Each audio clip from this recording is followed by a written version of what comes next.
যখন আমার ডিমের অন্য কোনো রেসিপি খেতে ভালো লাগে না, তখন আমি ঝটপট এই রেসিপিটা বানিয়ে ফেলি।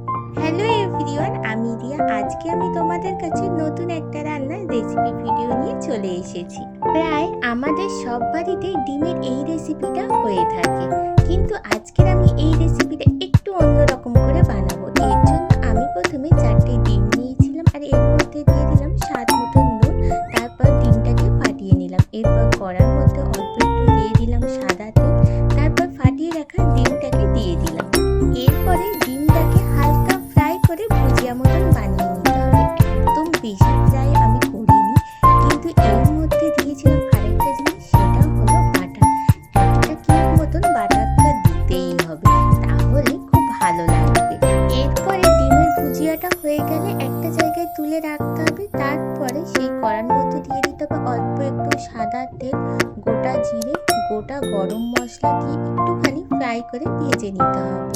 তারপর খুব সুন্দর একটা গন্ধ বেরিয়ে আসলে তখন দিয়ে দিতে হবে ডুমো ডুমো করে কেটে রাখা পেঁয়াজ। তারপর পেঁয়াজটার কালারও হালকা গোলাপি মতন হয়ে আসলে তখন দিয়ে দিতে হবে অল্প একটু জল, আর গ্যাসের ফ্লেমটাকে বাড়িয়ে দিতে হবে। তারপরে আস্তে আস্তে জলটা কমে আসলে তখন দিয়ে দিতে হবে আদা বাটা আর রসুন বাটা, দিয়ে পেঁয়াজটার সঙ্গে ভালো করে কষিয়ে নিতে হবে।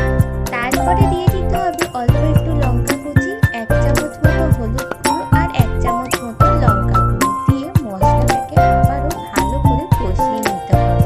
মশলাটা বেশ কিছুক্ষণ কষানো হয়ে যাওয়ার পর এর মধ্যে দিয়ে দিতে হবে টমেটোর পেস্টটাকে। তারপর এর মধ্যে দিতে হবে স্বাদ মতো নুন, জিরে গুঁড়ো আর ধনে গুঁড়ো দিয়ে অল্প একটু আবারও জল দিয়ে মশলাটাকে বেশ কিছুক্ষণ কষিয়ে নিতে হবে।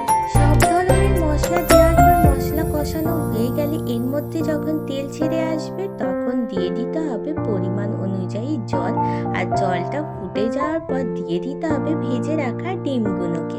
তরকারিটা ফুটে গেলে বেশ কিছুক্ষণ পর আবার দিয়ে দিতে হবে ভেজে রাখা ডিমগুলোকে। ডিমটা দেওয়ার পরে আবারও 10 থেকে 15 মিনিট পর্যন্ত তরকারিটাকে ফুটতে দিতে হবে।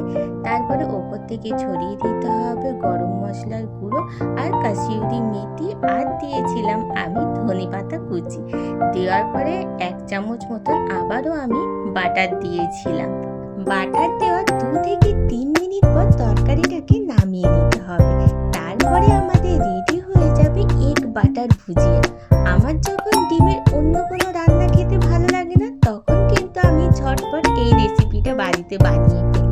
তোমাদেরও আশা করি খুব ভালো লাগবে। ঝটপট বাড়িতে এই রেসিপিটা বানিয়ে ফেলো। আজকের রেসিপিটা